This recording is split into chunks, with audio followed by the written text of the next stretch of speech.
Goldfish birthday bash fiasco. So last week, my roommate Dave came home from the pet store with a look on his face that can only be described as plotting for Pixar. He had this tiny bag containing Goldie, the goldfish who would soon become the center of our apartment's social calendar. Now, Dave's always been a bit enthusiastic, but this time he was convinced Goldie was lonely and needed a proper celebration. "We should throw her a surprise birthday party," he declared, never mind that Goldie had only been with us for 3 days and, as far as I know, didn't have a birth certificate. I figured Dave just wanted an excuse to host people, so I agreed, thinking we'd invite a few friends, play some music, maybe toss a couple of fish puns around. But Dave went all out. He put up glittery banners that read "Splashy Birthday," made a Spotify playlist titled Under the Sea Bangers, and, here's where things got weird, ordered a miniature cake shaped like a coral reef. "Isn't this, a little much?" I asked, watching him painstakingly cut a party head out of a sticky note for Goldie.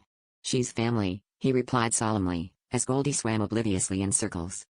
The night of the party, a few friends showed up out of morbid curiosity, and Dave insisted we gather around the tank to sing happy birthday. He even tried to hand-feed Goldie a tiny crumb of the cake, which, in hindsight, was probably mistake number 1. 5 minutes later, the cake had completely vanished and Goldie was doing what can only be described as the world's slowest backstroke, looking both triumphant and slightly overinflated. Dave, meanwhile, was beaming, convinced his pet was thrilled at her first ever birthday bash. It wasn't until I googled "Can goldfish eat cake?" and was greeted by a wall of no's that I realized Dave had misunderstood the concept of fish food. So, if anyone knows a good fish-sized treadmill or a support group for sugar-addicted goldfish, let me know. Otherwise, next year's party theme is low-carb.